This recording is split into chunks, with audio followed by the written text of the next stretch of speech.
是。怎么了？不敢走了吗？那我先走过去喽。喂，你小心点啊，夏彤！危险，别再往前走了。嘿，放心，冰块还很结实，暂时不会断。将塑料板架在台阶和天台边缘之间，在板的外端垫一个牛奶盒。为了起到支撑作用，牛奶盒里填充了一些长条状的冰块。一段时间后，逐渐融化的冰块变得十分脆弱。当冯先生从鸽棚走出来，踏上塑料板，径直走向塑料板前端时，牛奶盒承受不住冯先生的体重，冰块断裂，塑料板向外倾斜。于是，冯先生就和塑料板一起滑出天台，掉了下去。这样啊，这个手法理论上是可行，但就算冯先生会来天台，又怎么确保他一定会踩到塑料板上，并径直走过去呢？不，他一定会这么做。为什么？我刚才也说过了，因为冯先生在天台上看见了张小姐。到底是怎么回事啊，夏彤？听我一步步解释。那天晚上，张小姐事先来到天台，布置好塑料板的机关，然后在塑料板前端架了一个望远镜。这台望远镜是吸引冯先生径直走过去的诱饵之一。那个望远镜最后和冯先生一起掉下去，也是更让人深信死者是看流星时不慎坠楼的。当然，望远镜掉在池塘里无法检测指纹这一点，在张小姐的计划内。就算是看见了望远镜，冯先生又怎么能确定那就是张小姐的呢？他真的会大大咧咧地走过去吗？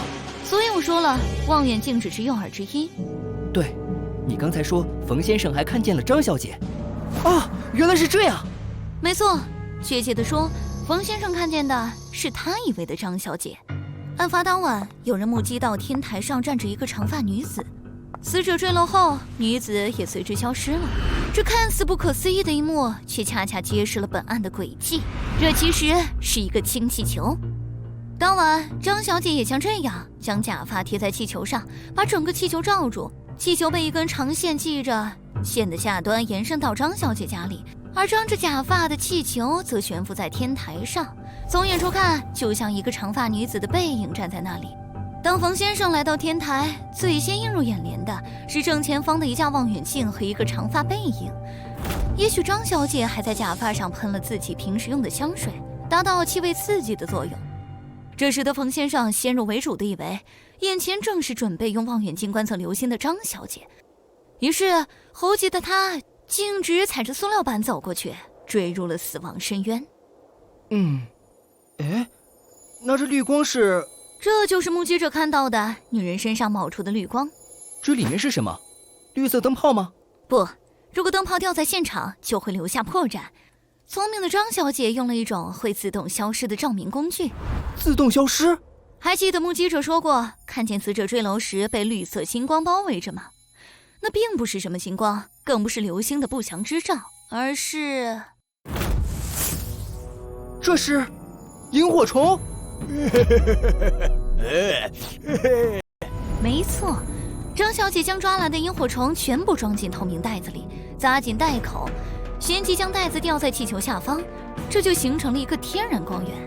其实萤火虫发出的光十分微弱，但在漆黑的天台，这样的光源足够引起冯先生的注意，也能让他隐约看见望远镜和没有脚的长发女子，就像现在这样。这就是你设计的整个机关。布置好机关后，你就回到家中进行直播，制造不在场证明。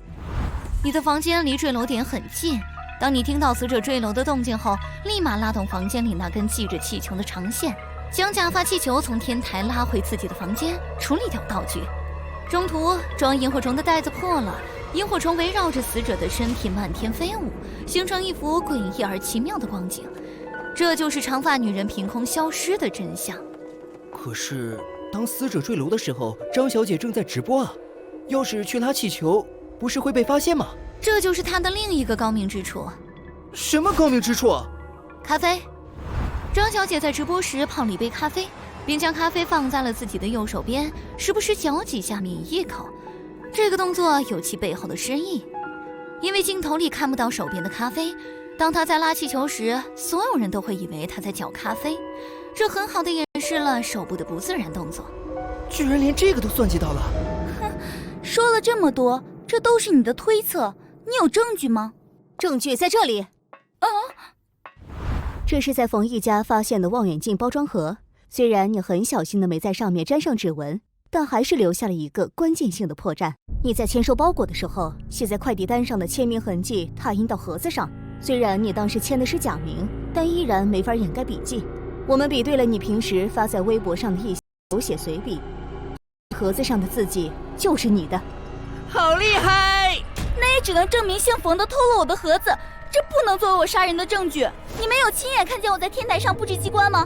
又或者亲眼看见我拉气球了？张小姐，你最近有来过天台吗？当然没有。李江烈，有。你这小鬼，什么时候？张小姐，你能解释一下这个吗？我们昨天在天台上发现了这样一块印记，上面还有一根触角，而你的鞋底恰巧沾着一只被踩死的萤火虫。一会儿李飞姐姐会把鞋子带回去检验，如果能证实那根触角属于这只虫子的话，就证明你来过天台。我想起来了，前天早晨我是来过天台，因为好奇我就……张小姐，别再狡辩了，亏你还利用萤火虫充当作案工具，你连它们的习性都不知道吗？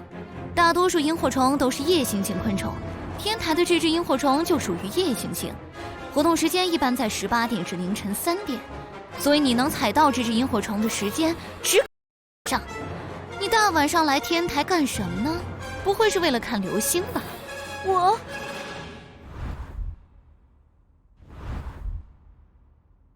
张小姐，其实你不敢杀人的，为了这种事。这种事，你这个只会说风凉话的小鬼懂什么？每天跟在我身后偷拍，在我窗外装摄像头，你知道这是什么感受吗？无论做什么，旁边都有一双肮脏的目光注视着。这套房子是爸爸妈妈留给我的唯一遗产。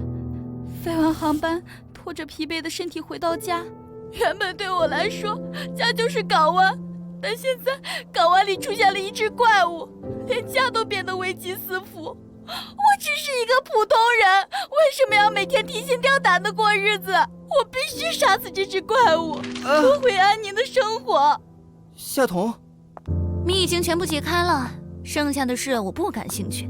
不过，如果能早点认识你，我倒能教你几招惩罚变态的方法。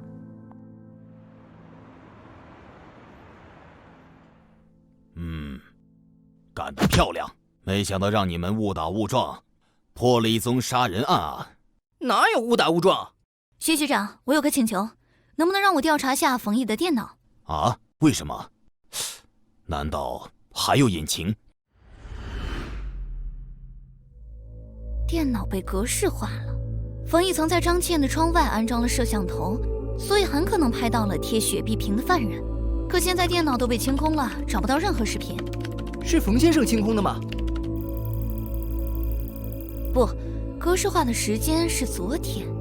啊？难道是？恶作剧事件的犯人比我们早了一步。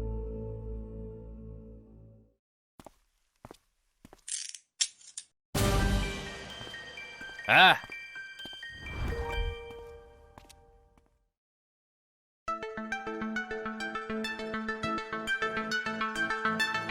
雾气里等候中，栀子花开了风，绚烂的意云种种，黑白空洞，天地苍穹，为何的眼眸中，淋漓被谁感动？